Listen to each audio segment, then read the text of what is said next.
So you find yourself here, listening, and you've already noticed a certain feeling, that itch, the one you get when you see someone utterly lost in a moment, a singer screaming their lungs out, a child dancing with no music, and something in you recognises that. That's the call. Not a loud one, a whisper from a part of you that never agreed to the prison sentence. And it's funny the mind can create such intricate cages. The bars are made of, what if I'm wrong? And the lock is, I need permission. And you've been carrying the key in your own pocket, waiting for a warden who retired years ago to come and take it from you. And of course, a part of you says no. A very sensible, very scared part. It's the part that learned to be good, to be quiet, to make itself small, to avoid the scary things. Scarcity, rejection, the terrifying freedom of being truly seen. That part did a brilliant job. It kept you safe. And now its job is done. It can stand down. Because a different kind of safety is available now. The unshakable safety of being who you are. You already know how to do this. You know the feeling when you're focused on a task, so in the flow that you forget to be self-conscious. When you're telling a story to a close friend, and your hands are flying, and you're not monitoring your words, that's it. That's the channel opening. That's the soul, not the persona, doing the talking. Your body already knows how to vibrate at that frequency. The technology is built in. And there comes a moment, a decision, that doesn't always look like a decision from the outside. It's the moment you decide to let a genuine emotion show, even if it's messy.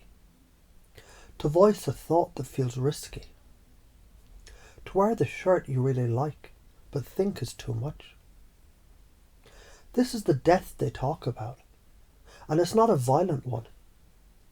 It's the gentle, inevitable dissolution of a mask that no longer fits. It's like a snake shedding a skin that's become too tight. It doesn't fight the skin, it just outgrows it.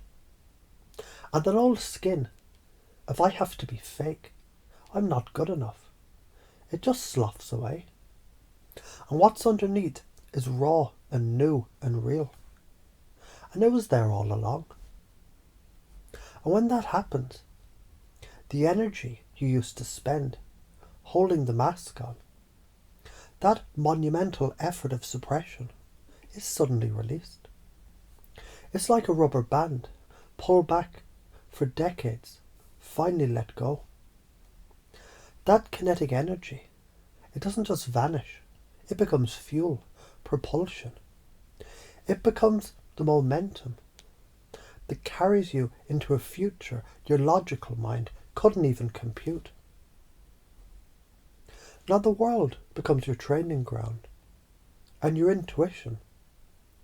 The thing you used to second guess begins to sharpen. It's not magic, it's a biological fact. Your heart has a neural network, a little brain, that speaks to your big brain. Your gut has another. When you stop the noise of constant self-judgment, you can finally hear the conversation. You get a feeling about someone, and you just learn to trust it. You get a download, an idea, in the shower, and you write it down instead of dismissing it. This is the activation. This is the frequency upgrade. You're not receiving a new signal. You're just removing the static.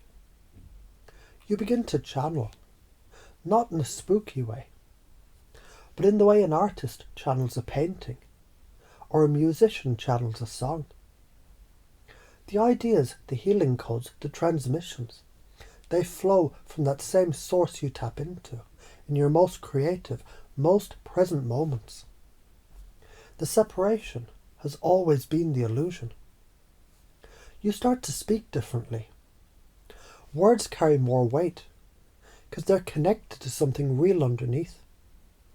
And people feel it. They may not know why, but they lean in. You become a living permission slip for others, just by standing in your own truth. You become medicine, not by doing anything, but by being. Your only job is to be present, to listen, to hold the space. The need to perform simply evaporates. And you come back to the same world, but you see it through different eyes. The war inside, the conflict between what you feel and what you should do is over. And when that internal war ends, you notice the external battles lose their power over you. Healing becomes not about fixing broken parts, but about remembering the wholeness that was never ever fractured. Abundance becomes not a number, but a feeling of trust in the flow of life itself. You realize the prophecy was never about a specific date or event. It was about this timeless arc of the soul remembering itself. It's the hero's journey, and is playing out not in myth, but in the quiet moments of your everyday life. The moments you choose authenticity over approval. The moment you realize the approval you were waiting for, it's been pulsing in your own heartbeat all along. And from this place, you can't help but shine. And that light, it's contagious. It changes everything. And the most wonderful part is, you don't have to believe this for it to start working. You just have to be willing to notice the itch and take it from there.